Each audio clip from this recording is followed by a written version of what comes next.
तीसरी परीक्षा? ये आप क्या कह रहे हैं अंगराज?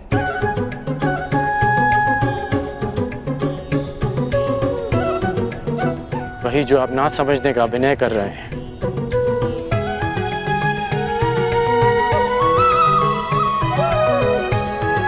मेरे गुरु परशुराम ने मुझे मानव के त्रिगुणीय व्यवहार को समझने का ज्ञान दिया है। मानव का व्यक्तित्व राज, सत्व और तम गुणों के संतुलन से बनता है।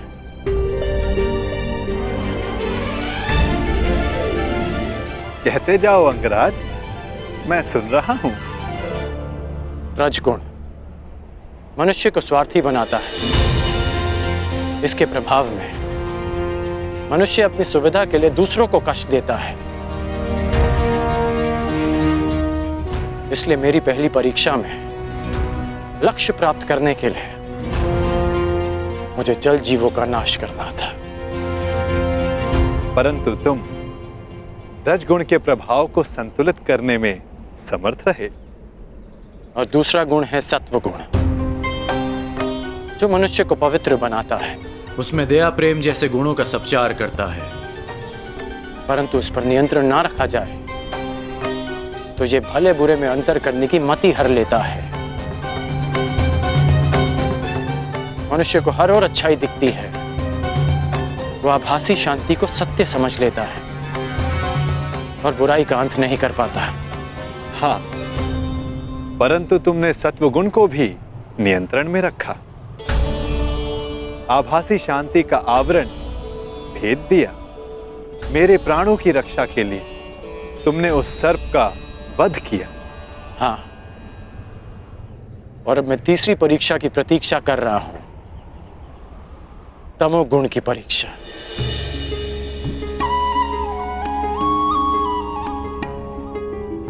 उत्तम, परंतु ये किसने कहा कि तम गुण की परीक्षा अभी चल नहीं रही है?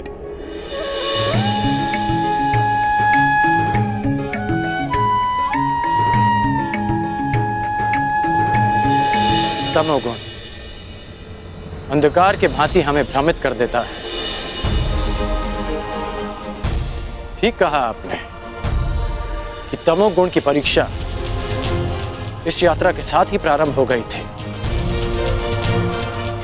इस यात्रा के प्रारंभ में ही मेरे सामने एक भ्रम का, एक माया का आवरण बनाया गया। परीक्षा यह थी कि मैं इस आवरण के पार देख पाऊंगा या नहीं। अति सुंदर। तो कुछ देख पाए अंगराज?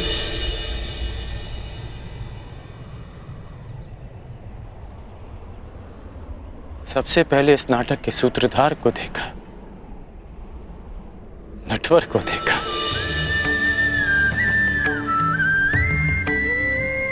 फिर उसे भी देखा जिसकी मुरली की धुन पर पूरी प्रकृति नाच उठती है। मुरलीधर को देखा, फिर उसे देखा जो जीवन से ज्ञान उस भांति मथ लेता है जैसे दूध में से माखन। माखन चोर को देखा,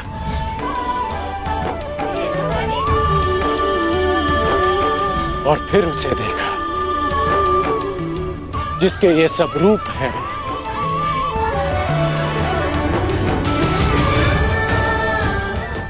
वासुदेव। मैंने वासुदेव को देखा।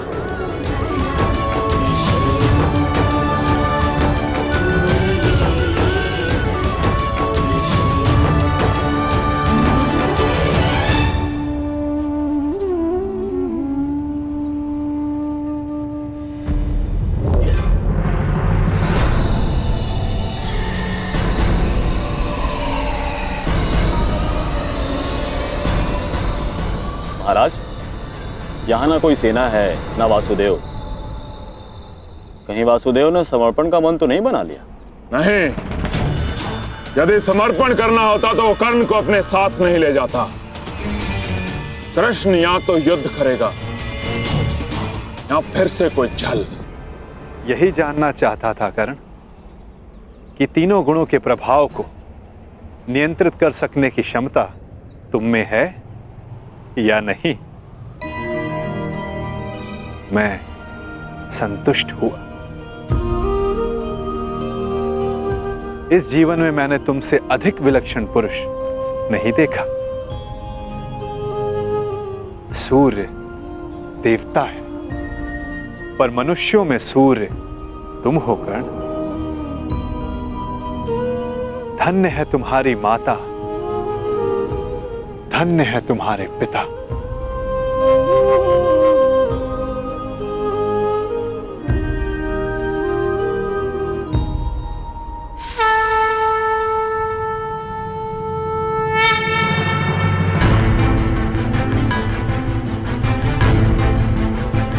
युद्ध की पुकार आ गई है कर्ण। मुझे जाना होगा। युद्ध में सम्मिलित होने का वचन तुम पूरा कर चुके हो। अब यह तुम्हारा निर्णय है कि तुम मुझसे युद्ध करोगे या मेरे पक्ष में रहोगे। जो भी निर्णय लेना सोच समझ कर लेना कर, क्योंकि आज का लिया गया निर्णय भविष्य का निर्धारण करेगा।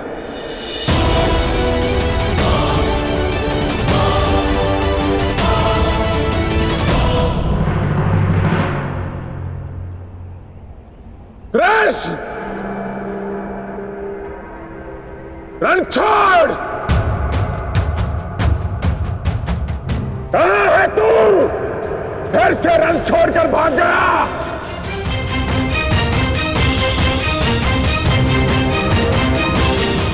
देख रहे हो, सबके समक्ष खड़ा हूं मैं, फिर भी सब मुझे ढूंढ रहे हैं,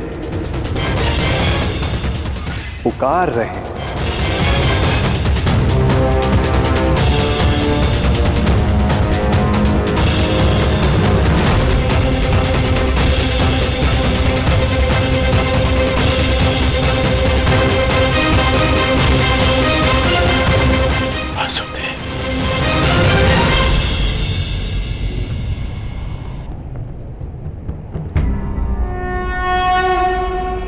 यदा यदा हि धर्मस्य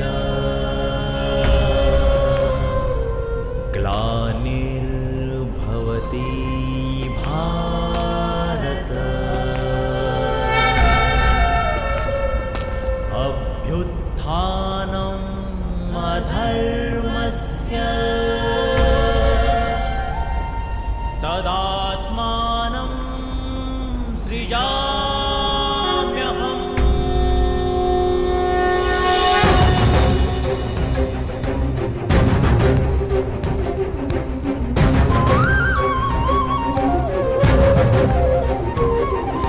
यदा यदा हि धर्मस्य ग्लानिर्भवति भारत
ही पहुंचा रणछोड़ अपने जीवन के अंतिम रण में।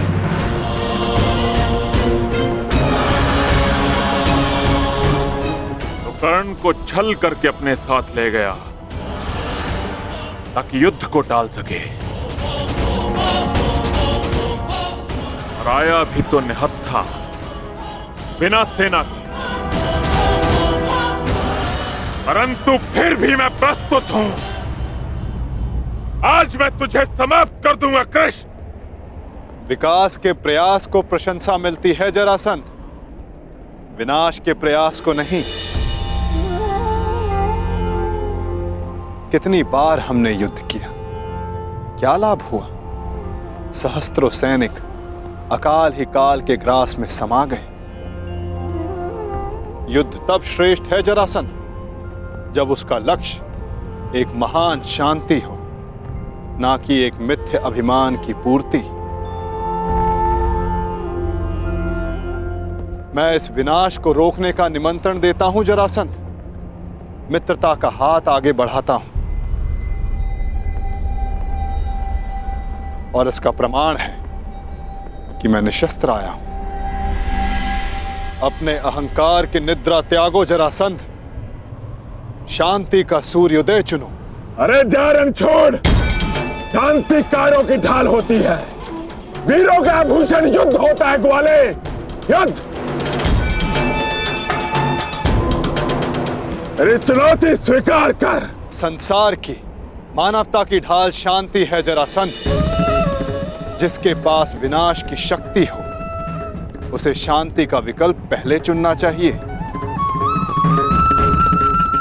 वीर वो नहीं जो पल पल में युद्ध को उपस्थित हो जाए, वीर वो होता है जो जब तक संभव हो युद्ध को टाले। तुम्हारे नाम में ही संधि है, तो फिर क्यों युद्ध के कंकड़ से शांति का पात्र तोड़ते हो जरासंध? यदि शांति का पात्र छलका तो विनाश पहाड़ आएगा। मैं कोई मथुरा का ग्वाला नहीं जो तुम्हारी इन मीठी मीठी बातों में आ जाऊं। तुम्हारे उद्देश्यों के बाणों का जरासंध के कवच पर कोई प्रभाव नहीं पड़ेगा।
ये तुम्हारी दूसरी भूल है जरासंध, और मेरी अंतिम चेतावनी, शांति का अंतिम प्रयास।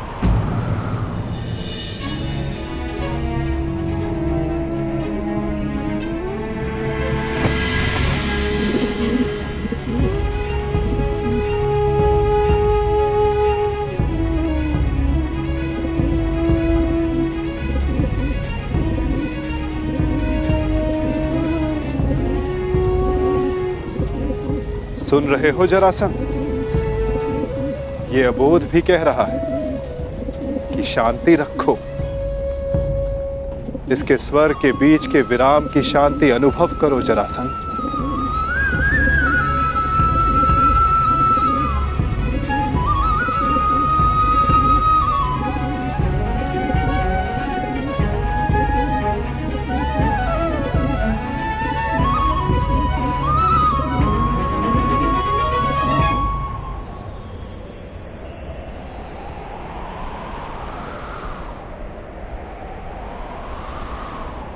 शांति का संदेश लाने वाले परिणाम जानना चाहता है वासुदेव, तो देख।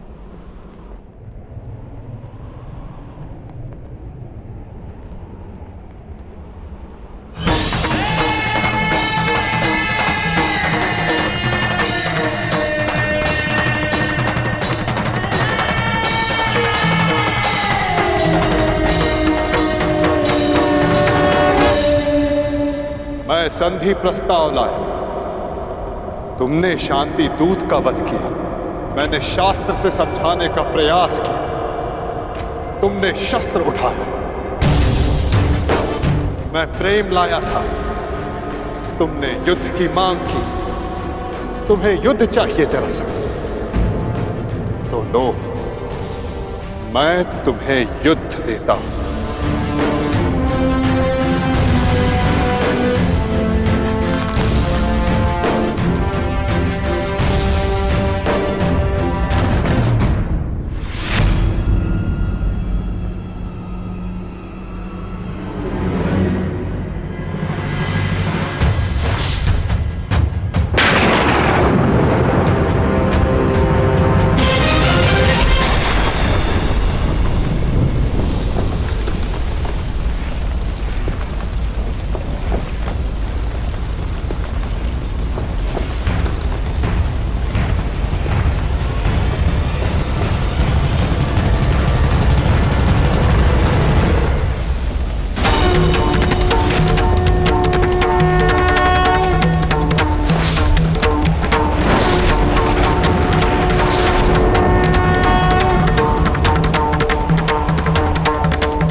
हर पाप के मार्ग में आना मेरा कर्तव्य है, परंतु नियति के मार्ग में आना मेरा अभ्यास नहीं।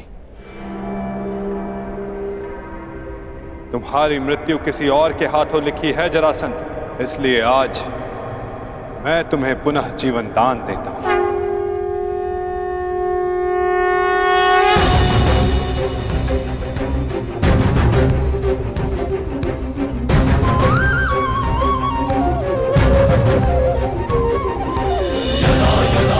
धर्मस्य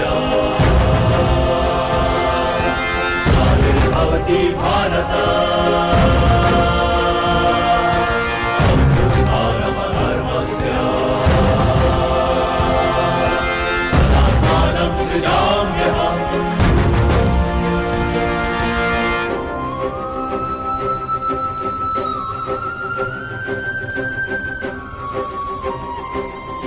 परित्राणाय साधूनां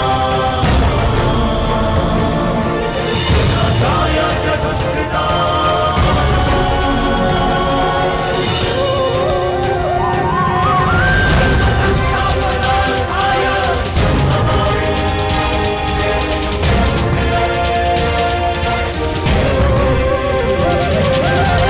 क्या हुआ?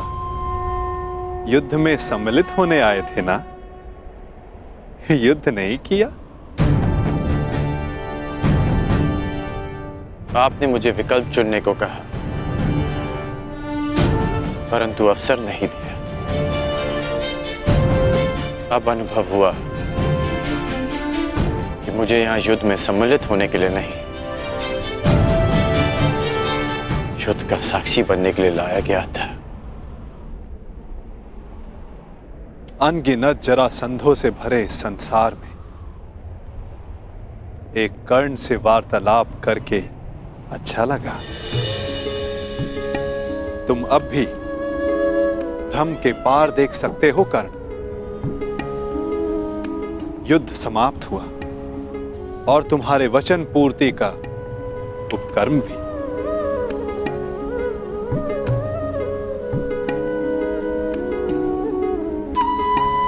तो प्रस्थान करें?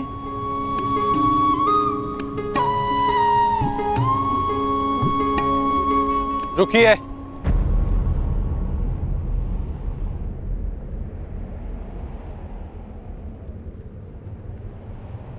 वासुदेव,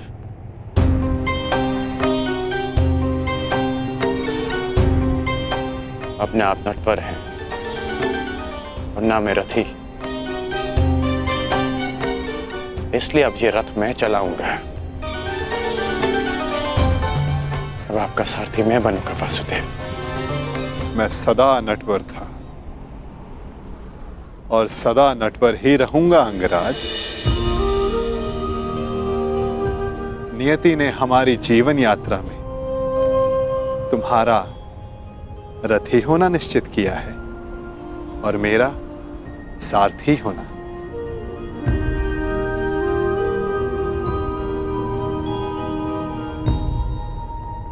जो मन में है कह डालिए अंगराज। युद्ध ना कर पाने का खेद है? नहीं, क्योंकि जिस युद्ध में आप सम्मिलित हो वहां किसी और का युद्ध करना व्यर्थ है।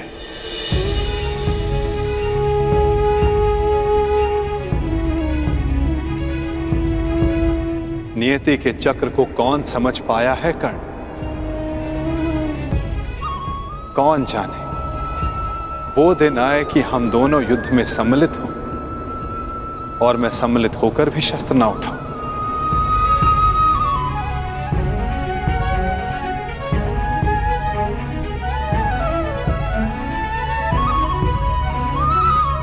अरे अरे, इतना गंभीर क्यों हो गए? मेरी हर बात पर विश्वास करोगे तो चले जाओगे, और यदि मेरी हर बात पर अविश्वास करोगे तो अधिक चले जाओगे। अब सोचने में ज्यादा समय व्यर्थ मत करो कर्ण, रथ पर बैठो। क्या अब भी कोई यात्रा शेष है?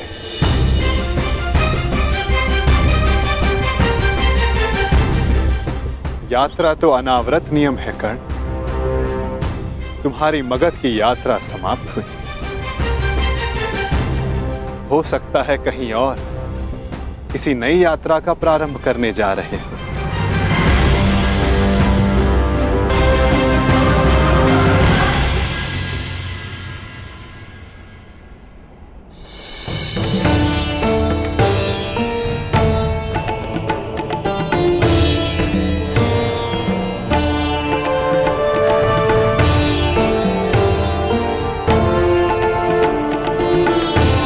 यात्रा मंगलकारी हो पुत्रों। हाँ युवराज, तुम्हारी कीर्ति की अग्नि से वारणावत की हर दिशा प्रकाशित हो।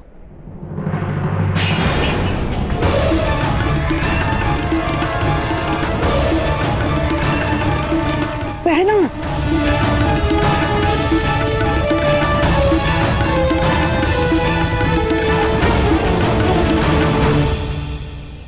ये तो अपशगुन है।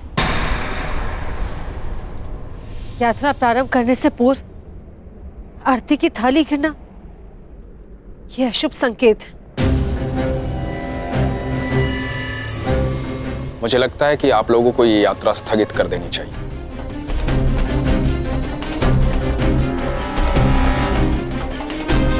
शास्त्रों में लिखा है, किसी भी शुभ मुहूर्त में कोई विघ्न आए तो उसे टालना ही उचित है।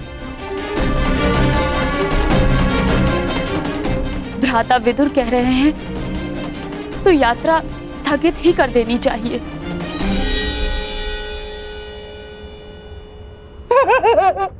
क्या क्या कह रहे हो बहना? अरे अग्नि तो पवित्र होती है और कदाचित अग्निदेव ये संकेत दे रहे हैं कि इस यात्रा में वो पांडव भांजों के साथ ही है।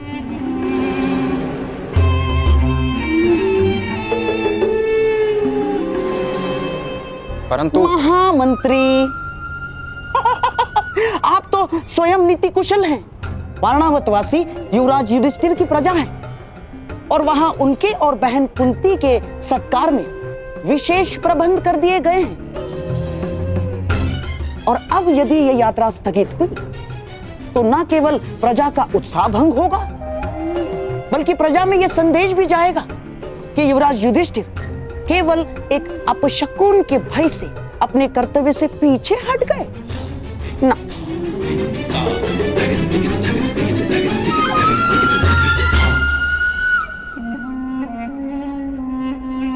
महामंत्री, ये युवराज युधिष्ठिर का अपयश होगा। परंतु यहाँ युवराज की सुरक्षा का प्रश्न है। सुरक्षा? महामंत्री, जिसके साथ भीम और अर्जुन जैसे महाबलशाली भाई हों, जिन्होंने पांचाल को बात ही बात में परास्त कर दिया हो, उन्हें किसका भय? मामा श्री का मत उचित है काका श्री, परंतु आपकी मंत्रणा भी आवश्यक है। यदि आप कहेंगे तो हम नहीं जाएंगे।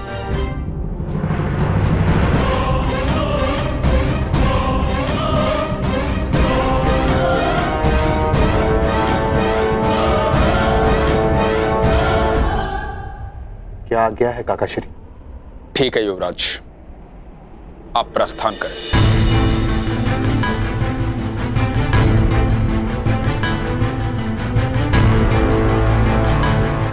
यात्रा मंगलमय हो।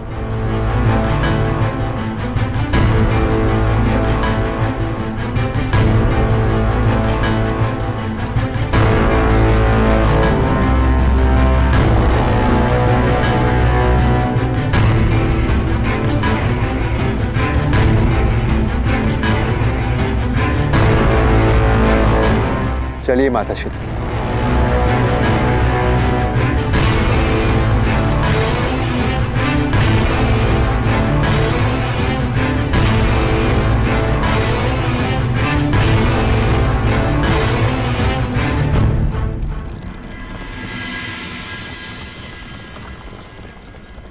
अंतिम विदाई युवराज, अंतिम विदाई।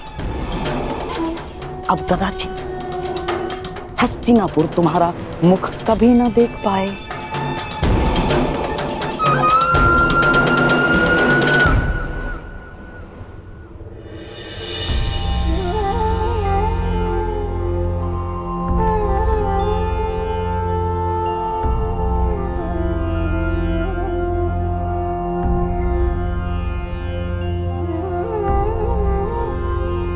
वासुदेव,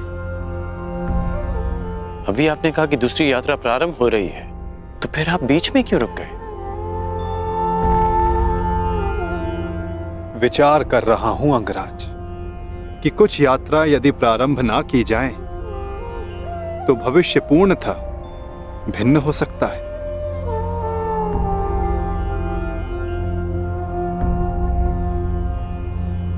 मैं आपकी ये पहेली भी समझ नहीं पाया।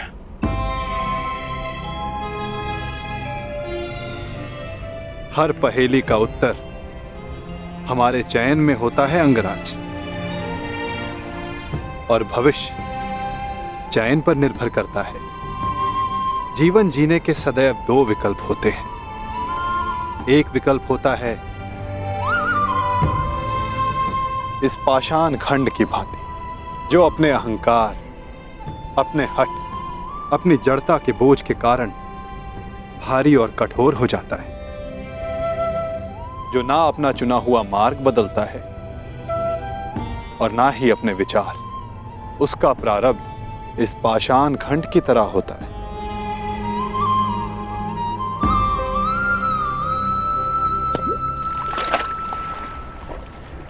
जल में डूब जाना। और दूसरा मार्ग वासुदेव?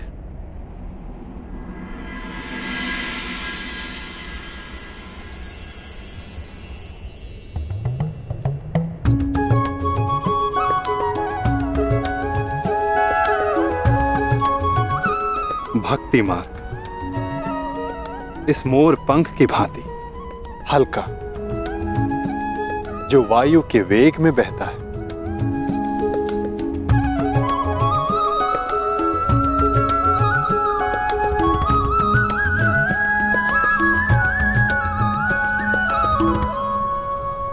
जो इस मोर पंख की भांति होते हैं,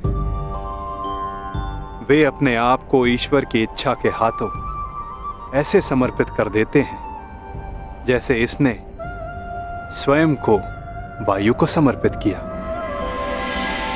इसीलिए वायु उन्हें किसी भी ओर ले जाए, वे सदैव ईश्वर की गोद में रहते हैं। यदि हर बात में ईश्वर की इच्छा है और प्रकृति भी ईश्वर की गोद है, तो ये पाषाण ईश्वर की गोद में ही गया है। तो इस प्रकार तो ये दोनों मार्ग एक ही हुए ना वासुदेव? पाषाण हो या पंख, वायु के साथ बहें या जल में मग्न हो जाएं, रहना तो ईश्वर के साथ ही है।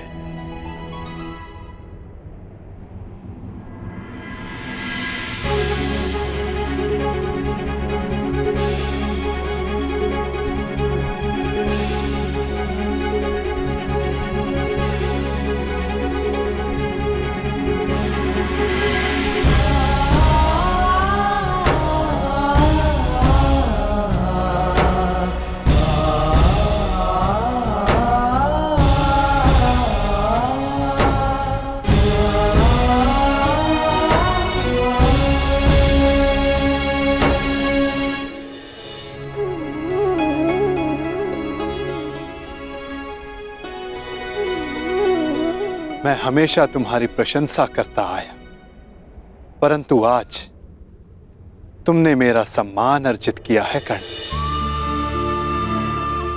तुमने वो समझ लिया जिसका ज्ञान पाने में ऋषि मुनि अपना सारा जीवन बिता देते हैं। कोई पाषाण खंड नहीं, कोई मोर पंख नहीं। यदि कुछ महत्वपूर्ण है तो कर्म और कर्म के परिणाम। कुछ महत्वपूर्ण है तो हमारा चुना हुआ मार्ग।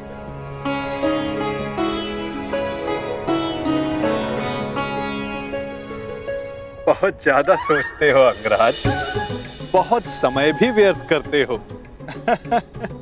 अब यहीं रहना है या आगे चलें? रुके तो आप हैं वासुदेव। कहा था ना, जीवन मार्ग में रुककर देख लेना चाहिए कि लक्ष्य उचित है या नहीं, और हमारा मार्ग हमारे साथ छल तो नहीं कर रहा है।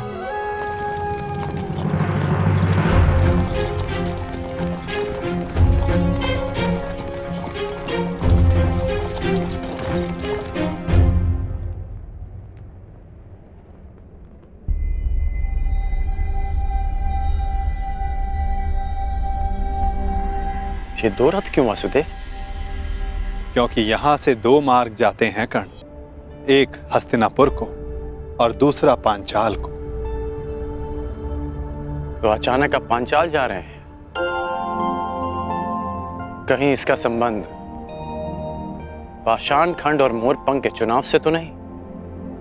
नहीं कर, आवश्यक नहीं कि हम केवल पाषाण खंड या मोरपंख ही हों। कभी कभी कर्म के साथ साथ निमित्त भी महत्वपूर्ण होता है। हम में से कुछ पाषाण पानी के लिए निमित्त होते हैं, मोरपंख के लिए वायु का, और निर्माण के लिए अग्नि का।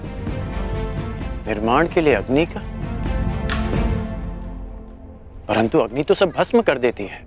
हाँ, परंतु यही अग्नि पवित्र भी करती है अंगराज। और ऐसी ही एक अग्नि का साक्षी बनने जा रहा हूं मैं, जो एक पिता के मन में उत्पन्न हुई। वो अग्नि जो एक दिन सब पवित्र कर देगी।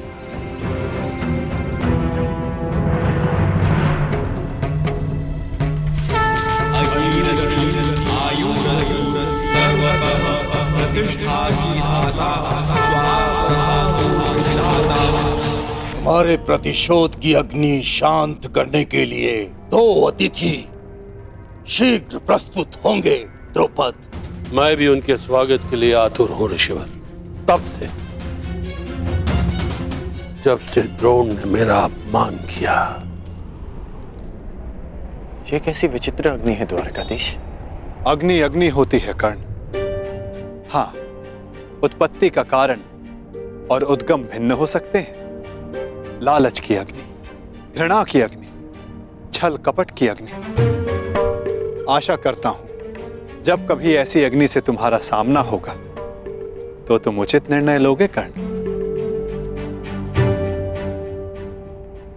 एक बात का आश्चर्य है वासुदेव, आप पांडवों के ममेरे भाई हैं,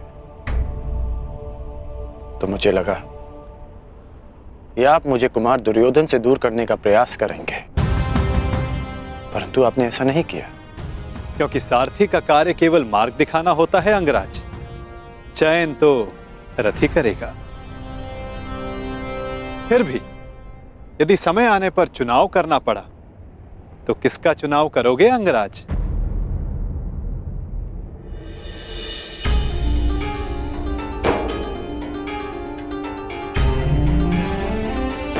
मित्र दुर्योधन का।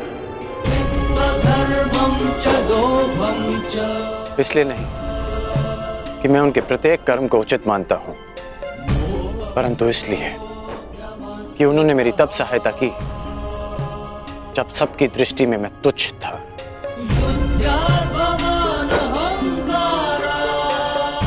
मैं पाषाण होने का विकल्प चुन चुका हूं, क्योंकि जल रूपी निमित्त बनकर दुर्योधन ने मुझे संभाला। चयन तुम्हारा है अंगराज, परंतु स्मरण रखना, हम कर्म चुनते हैं और कर्म हमारा परिणाम चुनता है।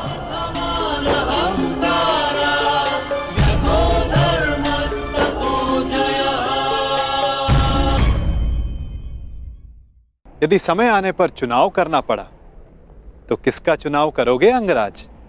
मित्र दुर्योधन का। चयन तुम्हारा है अंगराज, परंतु स्मरण रखना, हम कर्म चुनते हैं और कर्म हमारा परिणाम चुनता है। और कुपक्ष में होने से कुपरिणाम भोगने की संभावना अधिक होती है कर्ण। तब भी मैं मित्र दुर्योधन को ही चुनूंगा। प्रणिपात वासुदेव।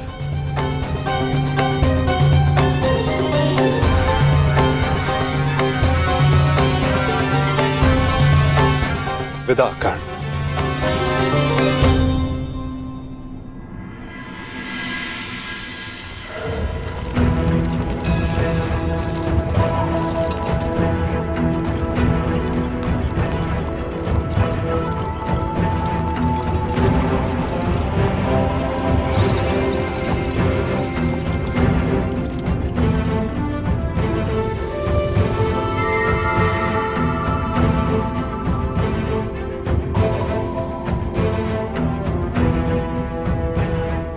अति सुंदर। विश्वास नहीं होता कि भ्राता दुर्योधन आपको इतनी सुंदर भेंट दे सकते हैं।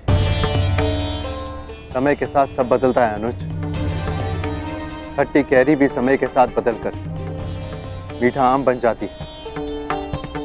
अनुज, दुर्योधन को भी दूसरा अवसर अवश्य मिलना चाहिए।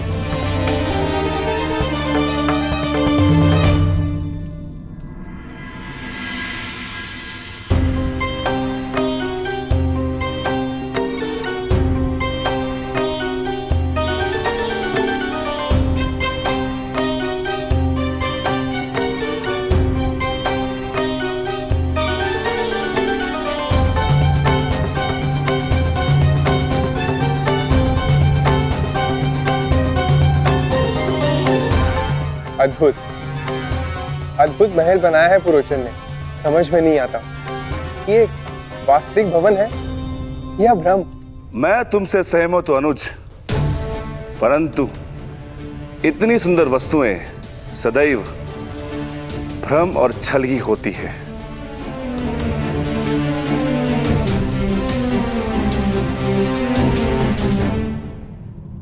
तो कौन सी भूल हो गई मामाश्री?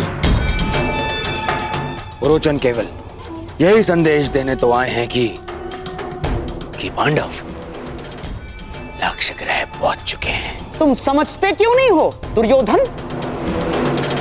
जितने विघ्न शुभ कार्य में पड़ते हैं उससे कई अधिक विघ्न अशुभ कार्यों में पड़ते हैं। उस दिन मैंने राजसभा में बात पलट दी। कहा कि तुम अपने भाइयों के लिए महल बनवा रहे हो, और अब यदि इस पुरोचन को यहां किसी ने देख लिया तो?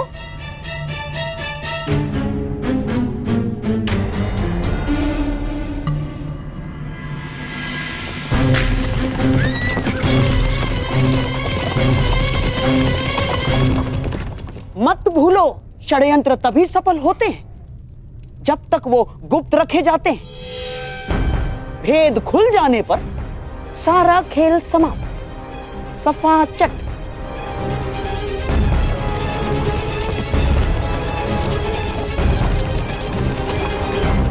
और तुम अपनी बुद्धि लाक्षागृह की नींव में डाल के आए हो। यहां बार बार आने से किसी को संदेह हुआ तो शीघ्र ही यहां से निकलो, इससे पहले कि यहां तुम्हें कोई देख ले।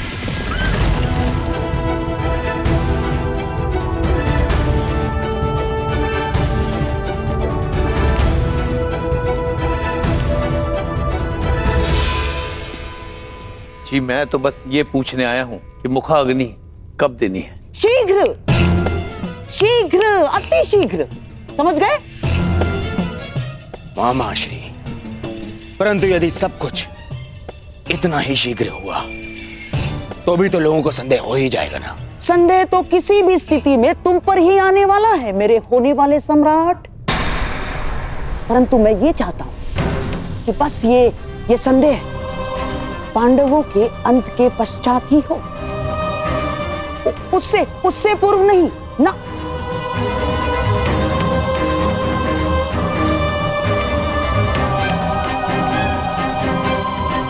अब देख क्या रहे हो? जाओ। रुको पुरोचन, कहते हैं कि बड़े भ्राता को मुखाग्नि अनुज ही देता है।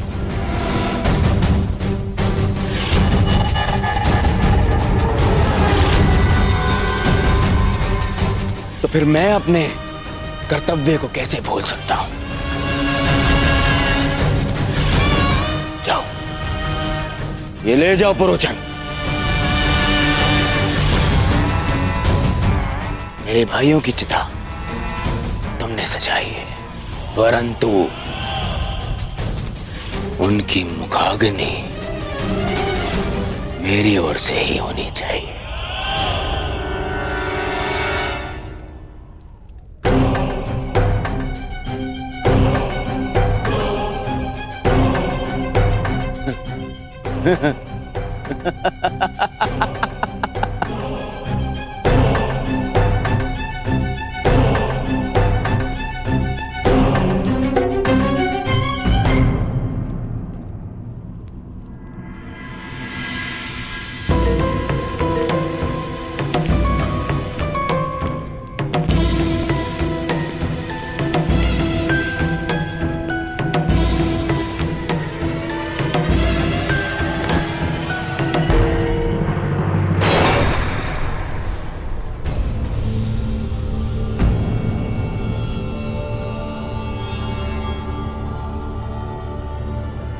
रोचन महोदय, इतनी शीघ्रता में कहां जा रहे थे आप? वर्णावत।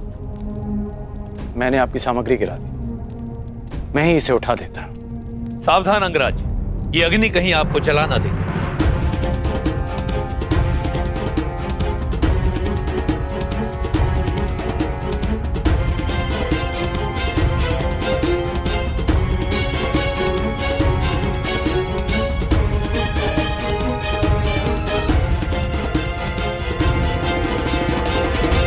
ये अग्नि लिए कहां जा रहे हैं आप? ये अग्नि नहीं है अंगराज, ये वो प्रकाश पुंज है जो हस्तिनापुर का भविष्य बदल देगा,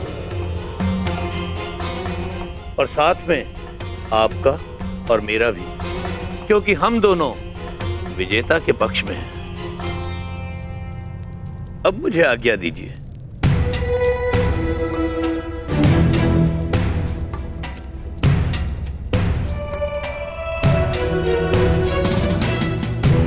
अग्नि, प्रकाश पुंज, हस्तिनापुर का परिवर्तित भविष्य, विजेता का पक्ष, इस सब का क्या अर्थ हुआ? अग्नि अग्नि होती है कर्ण, लालच की अग्नि, घृणा की अग्नि, छल कपट की अग्नि। आशा करता हूं कि जब तुम्हारा सामना ऐसी किसी अग्नि से होगा तो तुम उचित निर्णय लोगे कर्ण। कर्ण, ये हैं पुरोचन, ये हमारे लिए युद्ध लड़े। युद्ध करे बिना पांडवों को कैसे परास्त किया जा सकता है? ऐसा कौन सा मार्ग है? मार्ग है, उन्हें भान भी नहीं होगा और उनका अस्तित्व सदैव के लिए मिट जाएगा। अग्नि, प्रतिशोध, पुरोचन का व्यवहार और वासुदेव कृष्ण की चेतावनी, इन सब में कोई संबंध है, और इस संबंध का उत्तर केवल मित्र दुर्योधन के पास है।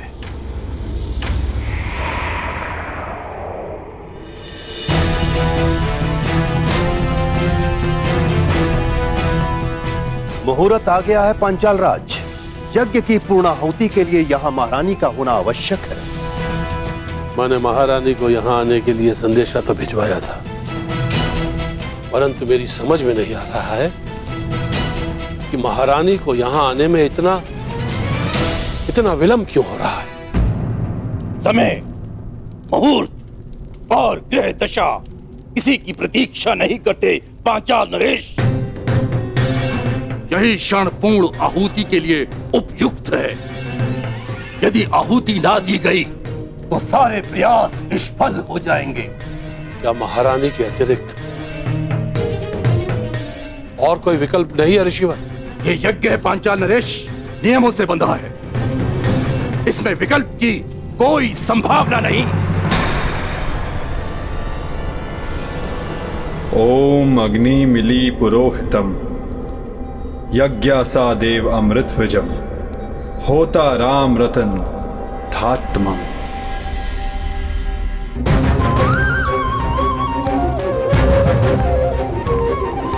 यदा यदा हि धर्मस्य ग्लानिर्भवति भारत अभ्युत्थानमधर्मस्य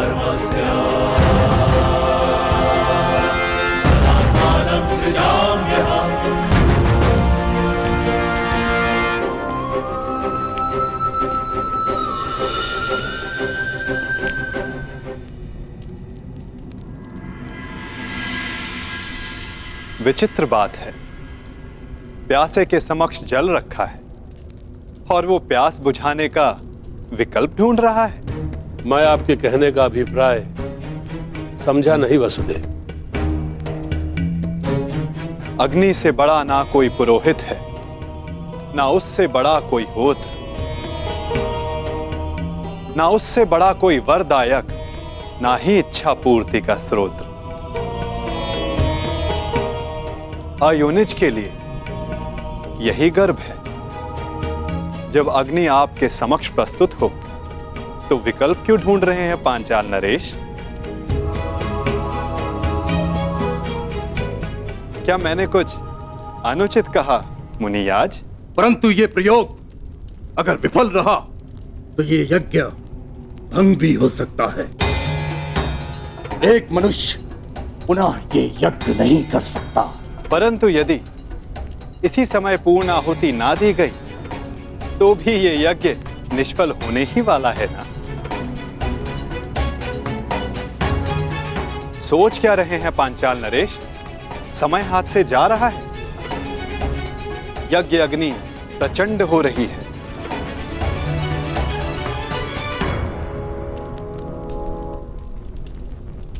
कहीं आपकी इच्छा पूर्ति से पूर्व ही ये शांत ना हो जाए। निर्णय ले लीजिए पांचाल नरेश।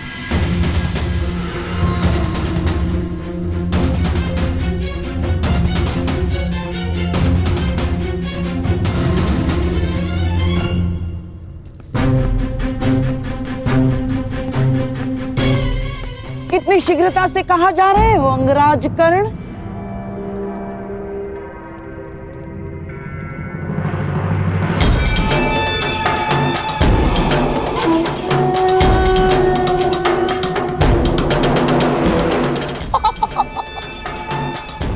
इतनी भी क्या शीघ्रता कर्ण? मुझे अभी अपने मित्र दुर्योधन से मिलना है। परंतु वो संभव ही नहीं, क्योंकि इस समय कुमार दुर्योधन यहां है ही नहीं। मुझे आप पर विश्वास नहीं गांधार नरेश। मुझे ज्ञात है कि मेरा मित्र यहीं है। हाँ?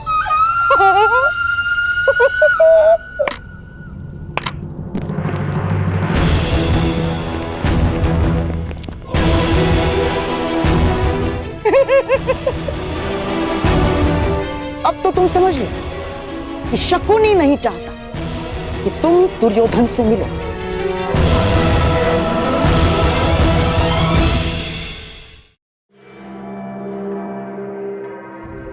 सिंह को मेमने नहीं रोक सकते गांधार राज।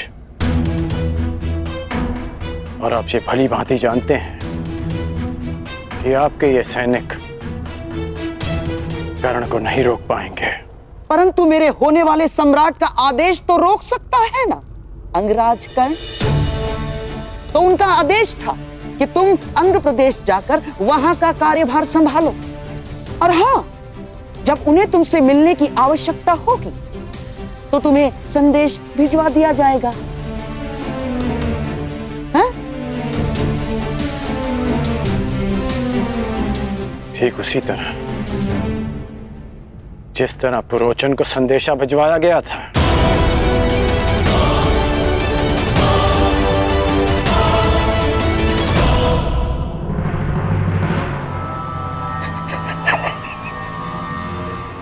कुमार दुर्योधन के प्रति तुम्हारी निष्ठा की सराहना करता हूं मैं कर्ण, परंतु निष्ठावान तो पालतू कुत्ते।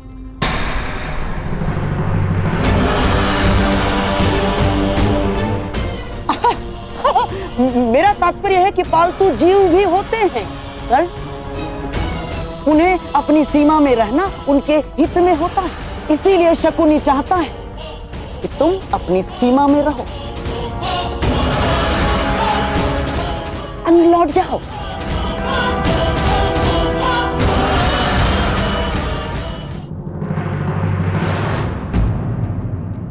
अंगराज कर्ण, इस उदाहरण पर क्रोध आ रहा है।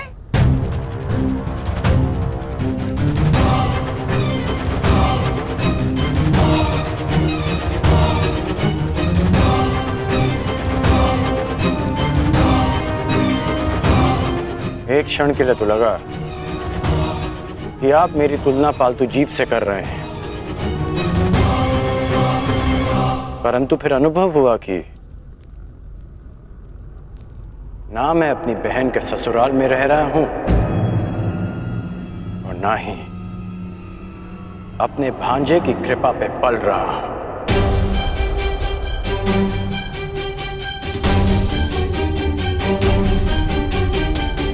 इसलिए आपका यह संकेत स्वयं आप ही के लिए था, गांधार राज।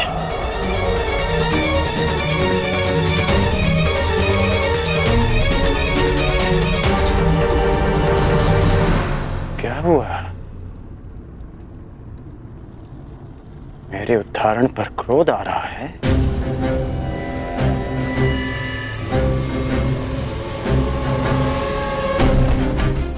मैं अब तक आपका सम्मान इसलिए करता रहा क्योंकि आप मेरे मित्र के मामा हैं। हम दोनों में केवल एक समानता है कि हम दोनों कुमार दुर्योधन के शुभ चिंतक हैं, और जब जब आपका कार्य मेरे मित्र के हित में होगा तब तक मैं आपको सहन करता रहूंगा। परंतु यदि मेरे मित्र को अनुचित मार्ग पर ले जाने का प्रयास किया तो मैं भूल जाऊंगा कि आप मेरे मित्र के मामा हैं।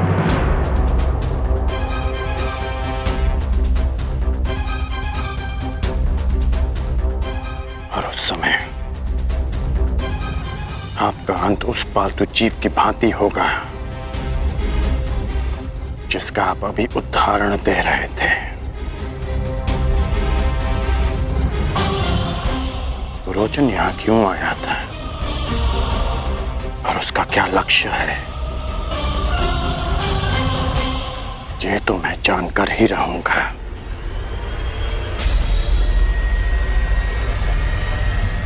प्रणिपात मामाश्री।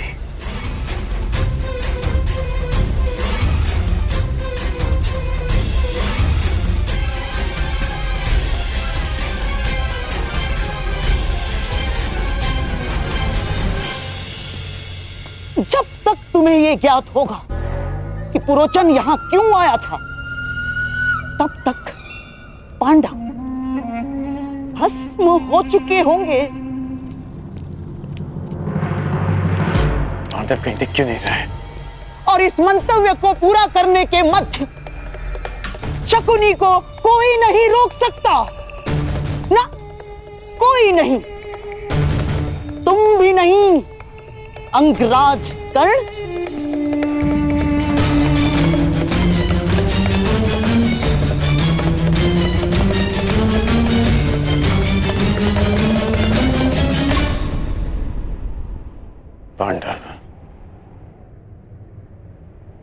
पांडव ही मित्र दुर्योधन के शत्रु हैं। वो महल में नहीं दिखे, वो यहां नहीं है, कहां जा सकते हैं वो? वारनाव्रत।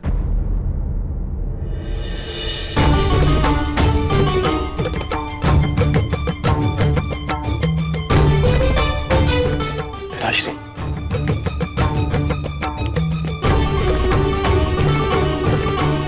आयुष्मान भव।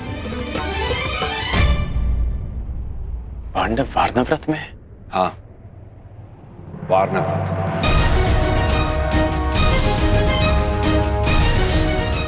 पुरोचन महोदय, इतनी शीघ्रता में कहां जा रहे थे आप?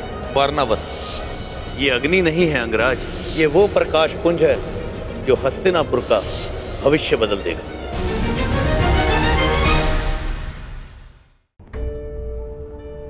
पांडव वारनाव्रत में? हाँ, वारनाव्रत।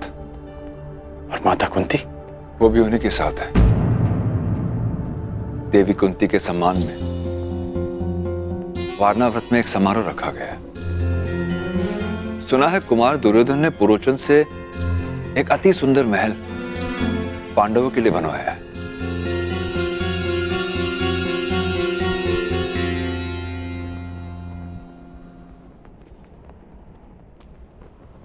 ये अग्नि नहीं है अंगराज, ये वो प्रकाश पुंज है जो हस्तिनापुर का भविष्य बदल देगा, और साथ में आपका और मेरा भी।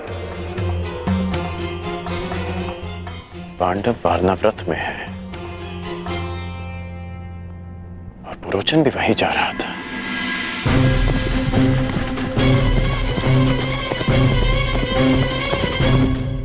और मित्र दुर्योधन के मन में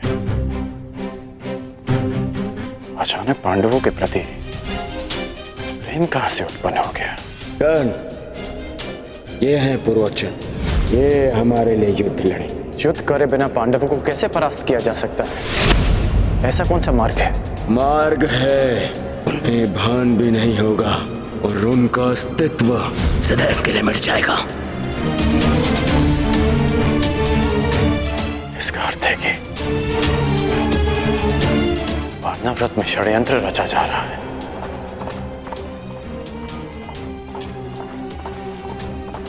इसलिए गांधार नरेश मुझे दुर्योधन से मिलने नहीं दे रहे थे।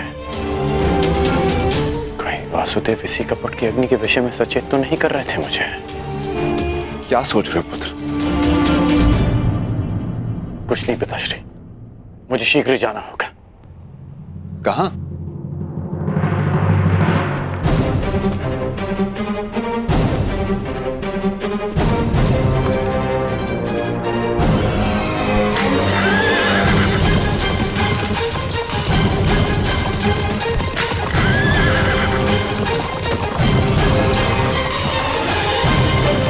जो समय पर निर्णय नहीं लेता, समय उसे कभी क्षमा नहीं करता पांचाल नरेश।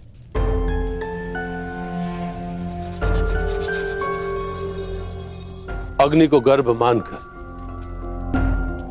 पूर्ण आहुति प्रदान करे ऋषिवर। अवश्य।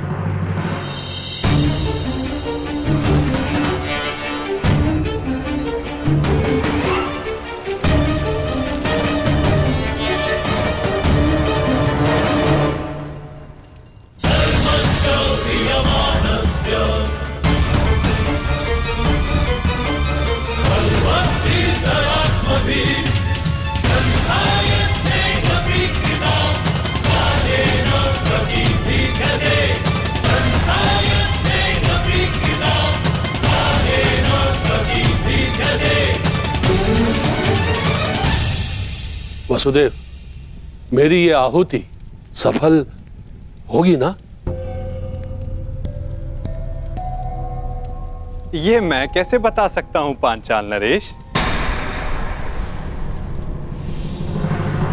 जब आप जानते ही नहीं थे, फिर यह सुझाव क्यों दिया? मैंने तो वही कहा जिसका वर्णन पवित्र वेदों में है। नहीं, आप मेरा यज्ञ भंग करना चाहते थे। मैं जानता हूं वसुदेव, आप द्रोणाचार्य को सुरक्षित रखना चाहते हो। मैं ये कैसे भूल गया कि उन पांडवों के संबंधी हो आप। हस्तिनापुर को मेरे प्रतिशोध से बचाना चाहते हो आप, और मुझे असफल देखना चाहते हो आप। अपने क्रोध के अश्वों को संभालिए पांचाल नरेश। यज्ञ भंग करने की इच्छा रखने वाले पूर्ण आहुति का समय आने तक की प्रतीक्षा नहीं करते। मैं ना हस्तिनापुर के पक्ष में हूं, ना पांचाल के। मैं तो नियति के पक्ष में हूं, धर्म स्थापना के पक्ष में हूं।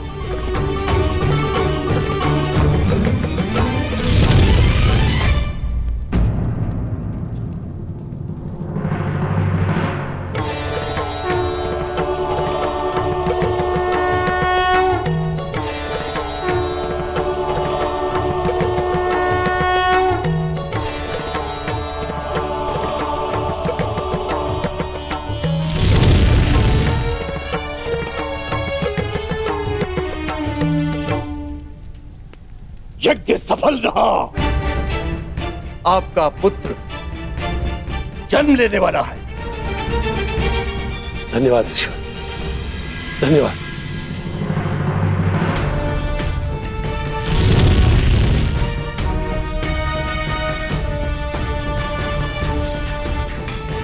मुझे क्षमा कर देना वासुदेव। मेरे समक्ष एक समस्या उत्पन्न हो गई थी। उसी क्षण आपका आना हुआ। ये संयोग नहीं था, ये प्रारब्ध था। आप यहां मेरी सहायता के लिए आए हो। ना कुछ संयोग होता है, ना कुछ प्रारब्ध। कुछ होता है तो केवल कर्म पांचाल नरेश, और उनके फल।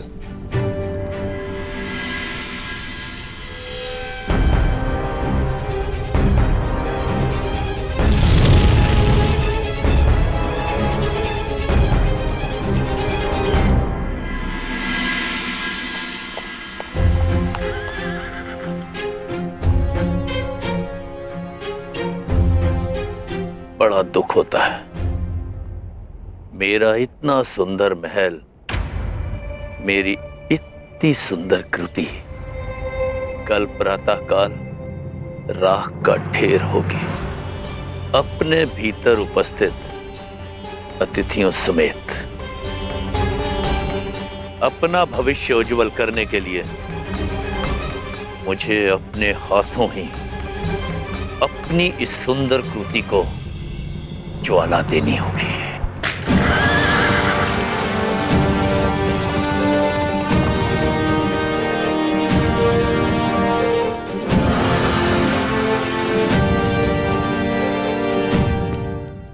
प्रणाम युवराज। बड़ा विलंब कर दिया आपने आने में पुरोचन महोदय। मुझे भूख लग रही है और आपकी भार्या और बालक इस हट पे अड़े हैं कि आप ही के साथ भोजन करूं। विलंब के लिए क्षमा चाहता हूं कुमार भीम। अब आपके भोजन में विलंब नहीं होगा। वैसे आपको ये मेरा बनाया महल कैसा लगा? ठीक है, कुछ कमियां हैं जिन्हें सुधारा जा सकता है। रोचन के निर्माण में कमी निकालना ठीक वैसा ही है जैसा ब्रह्मा जी की सृष्टि में दोष ढूंढना। रुष्ट मत होइए पुरोचन महोदय। अनुज भीम की यह व्यक्तिगत सोच है, परंतु सत्य यह है कि यह महल वास्तविकता में अनोखा है। इसकी तुलना संसार के किसी भी निर्माण से नहीं की जा सकती। प्रशंसा के लिए धन्यवाद युवराज। आइए भोजन करते हैं। कुमार भीम, कल प्रातः काल तक आपको कोई कमी नहीं मिलेगी इस महल में।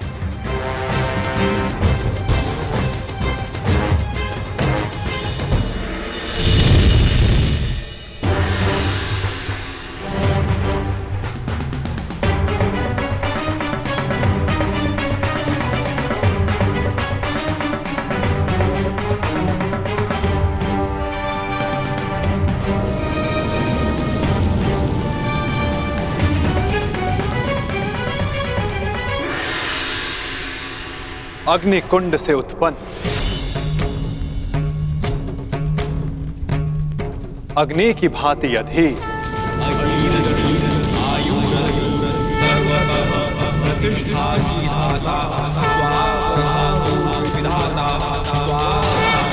साहसी,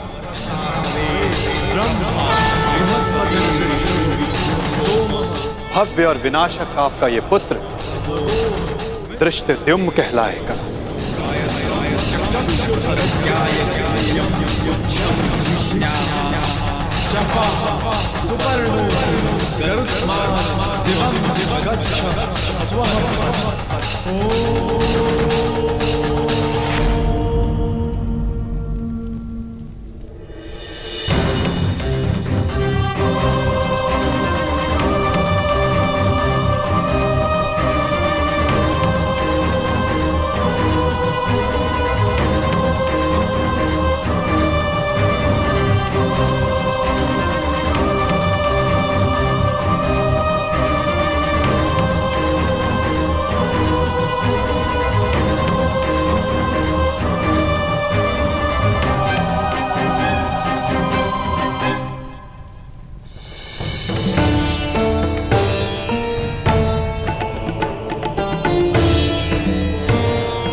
स्वागत है पुत्र। दृष्ट तुम मेरी कठोर तपस्या का फल हो। तपस्या का फल उद्देश्य पूर्ति पर ही प्राप्त होगा। मेरे जन्म का उद्देश्य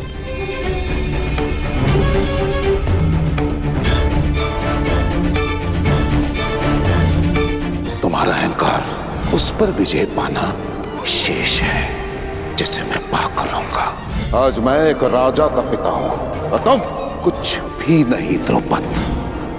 इसलिए मैं भारद्वाज पुत्र द्रोण, हस्तिनापुर राजगुरु द्रोण, पांचाल का आधा राज्य द्रुपद को दान में देता हूं।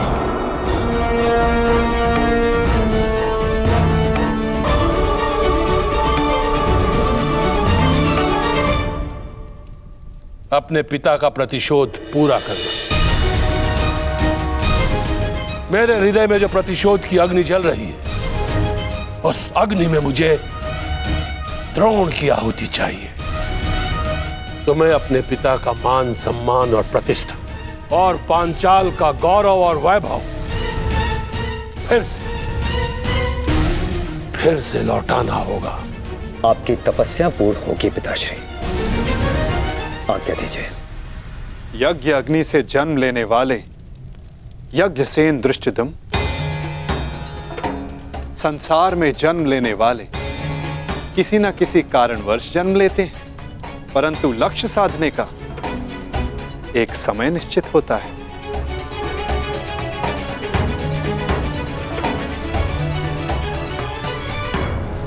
अग्नि शिखा फिर से विराट हो गई है।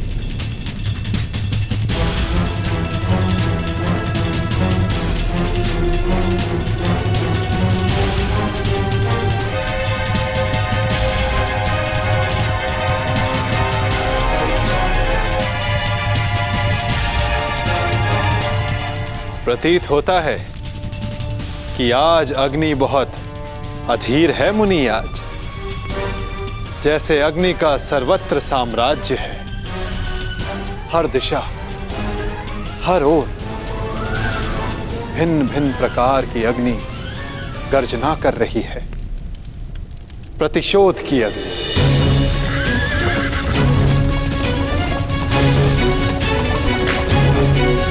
कपट की अग्नि, विनाश की अग्नि, विनाश की अग्नि, विनाश की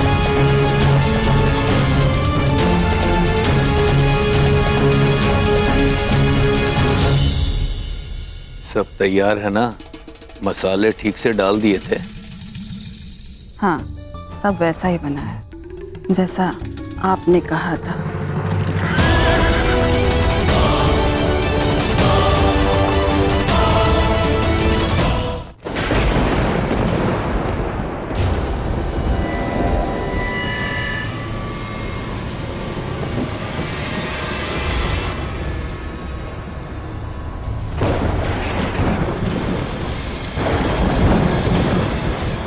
यज्ञ अग्नि बहुत प्रबल है। यह स्थान इतनी ऊर्जा सहन नहीं कर पा रहा है।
कुछ को ज्ञात है कि तुम आ रही हो, कुछ नहीं जानते कि तुम आ रही हो। परंतु सबको तुम्हारी प्रतीक्षा है, क्योंकि नियति तुम्हारे आगमन की प्रतीक्षा कर रही है।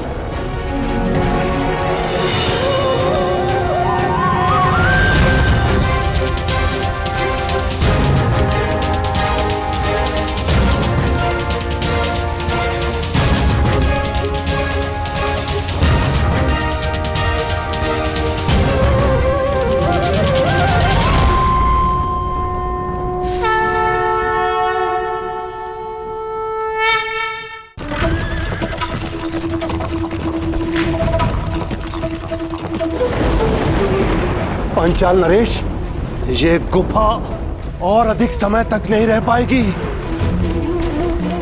ये अग्नि सबको निगल जाएगी, सबको निगल जाएगी। पांचाल नरेश, आप यज्ञांशी हैं, अर्थात इस यज्ञ को समाप्त करने की अनुमति दें। अग्नि को गर्भ माना है ना, तो उसके तप को भी सहना होगा। पांचाल नरेश, यज्ञ प्रारंभ किया है तो उसके संपन्न होने की भी प्रतीक्षा करनी होगी। जीवन में कभी नियति पर विश्वास किया है? ईश्वर में आस्था रखी है? तो फिर अब विश्वास करो। आज नियति का चक्र अपना मार्ग बदलेगा।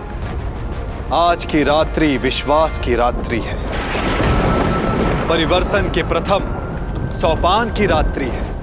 ईश्वर के सामने नियति के समक्ष समर्पण की रात्रि है।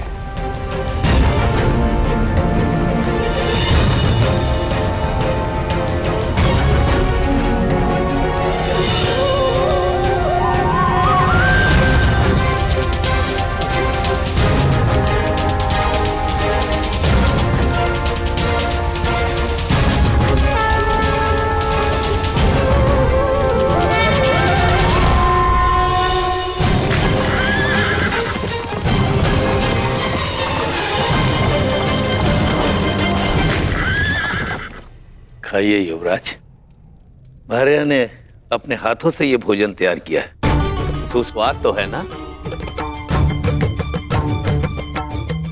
आप रहने दीजिए, हम स्वयं ले लेंगे। नहीं नहीं युवराज माता, आपको, युवराज और इनके भ्राताओं को भोजन कराना तो परम सौभाग्य की बात है। और कौन जाने कि फिर ये अवसर मिले या ना मिले।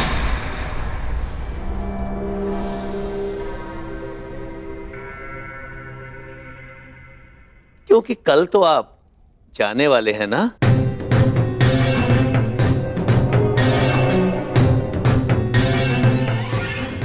अर्थात कल वर्णावत में आपका सत्कार होगा ना? फिर आपके पास कहां समय शेष होगा इस निर्धन का सत्कार लेने का। मैं आज कृतार्थ हुआ और मेरा ये भवन भी कृतार्थ हुआ जिसमें आपका आगमन हुआ। ठीक है, तो आप भी यहाँ विराजिए। नहीं नहीं राजमाता, राज परिवार के साथ बैठकर भोजन करने का सामर्थ्य और दुस्साहस मुझ में कहां। पहले आप तृप्त हो जाइए, उसके बाद प्रसाद समझकर हम भी खा लेंगे।